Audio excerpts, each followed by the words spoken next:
পাঁচটা উন্নত ৰাজ্য হ'ব লাগে, তেতিয়াহ'লে আমাৰ ভৱিষ্যত প্ৰজন্ম ছাত্ৰ ছাত্ৰীসকলে ভাল এটা শিক্ষাদান পাব লাগিব, ভাল এটা শিক্ষাদান পাব লাগিব। আমি জানো এতিয়া ছাত্ৰ ছাত্ৰীসকলক মানৱ সম্পদ বুলি ধৰি লোৱা হয়, মানৱ সম্পদ। আমি জানো খনিজ সম্পদ, প্ৰাকৃতিক সম্পদ, যেনেকৈ খনিজ সম্পদ বুলি ক'লে আমাৰ যিটো তেল আমি যেনেকৈ মাটিৰ তলৰ পৰা আমি ওলাই আনো, খাৰুৱা তেল, সেইটো হ'ল আমাৰ খনিজ সম্পদ। কয়লা আমাৰ খনিজ সম্পদ, যেনেকৈ আইৰণ মানে লোহা, সেইটো মাটিৰ পৰা পোৱা যায়, মানে খনিজৰ পৰা পোৱা যায়, সেইবিলাক খনিজ সম্পদ।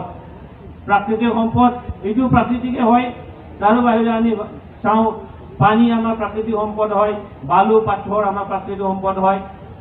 কিন্তু পৃথিৱীৰ এনেকুৱা ৰাষ্ট্ৰ আছে য'ত নেকি প্ৰাকৃতিক সম্পদ বা খনিজ সম্পদ এনেকৈ নাই।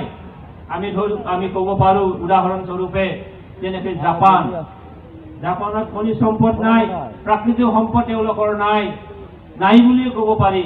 তথাপিতো আজি জাপান বহু মানে উন্নত এটা ৰাষ্ট্ৰ হয়।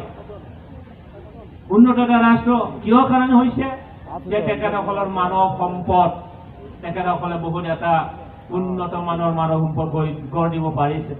তেওঁলোকৰ ছাত্ৰ ছাত্ৰী আজি 100%, যদি LP স্কুলত যদি 10জনে পঢ়িছে, সেই 10জনে মানে তেওঁলোকে ইঞ্জিনিয়াৰ হৈ ওলাব, তেওঁলোকে BA পাছ কৰিব, তেওঁলোকে MA পাছ কৰিব, তেওঁলোকে উচ্চ শিক্ষা গ্ৰহণ কৰিব পাৰিব।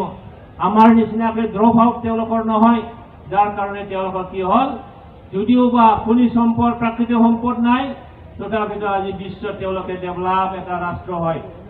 সেইকাৰণে আজি অসমখন যদি উন্নত হ'ব লাগে, ভাৰতখন যদি উন্নত হ'ব লাগে, তেতিয়া আমাৰ ভৱিষ্যত প্ৰজন্ম ছাত্ৰ ছাত্ৰীসকলে ভাল এটা শিক্ষা গ্ৰহণ কৰিব পাৰিব লাগিব। আজি দেখা গৈছে অসমত যে আমাৰ মাতৃসকলক অসম চৰকাৰে সহযোগ কৰিছে, অৰুণোদয় আঁচনি নিচিনাকৈ বহুকেইটা আঁচনি লোৱা হৈছে, যাৰ দ্বাৰা ঘৰৰ আমাৰ ছাত্ৰ ছাত্ৰীসকলে যাতে খাদ্য খোৱাত তেওঁলোকে যাতে অসুবিধা নহয়, তেওঁলোকে পুষ্টিকৰ খাদ্য খাব পাৰে। ইয়াৰ লগতে আজি আমাৰ স্কুলবোৰ মানে হাইস্কুল যদি আমি পঢ়োঁ, তেতিয়াহ'লে আমি 3 কিলোমিটাৰ, 4 কিলোমিটাৰ, 5 কিলোমিটাৰ আমি যাব লাগে। ইমান দূৰ আমি সদায় খোজকাঢ়ি যোৱাটোৱে সম্ভৱ নহয়, যাৰ কাৰণে আজি অসম চৰকাৰৰ আমাৰ শিক্ষা বিভাগৰ ফালৰ পৰা আমাৰ ছাত্ৰ ছাত্ৰীসকলক চাইকেল বিতৰণ কৰা হৈছে, যাতে আমাৰ ছাত্ৰ ছাত্ৰীসকলে সদায় স্কুললৈ তেওঁলোকে যাব পাৰে, তেওঁলোকে দৈনন্দিন শিক্ষা গ্ৰহণ, যাতে আমাৰ শিক্ষকসকলে যি শিক্ষা প্ৰদান কৰা হৈছে এইখিনি তেওঁলোকে যাতে সহজতে কোনো অসুবিধা নোহোৱাকৈ যাতে গ্ৰহণ কৰিব পাৰে।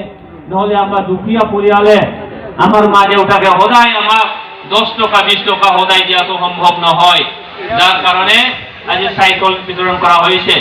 আৰু এই চাইকেল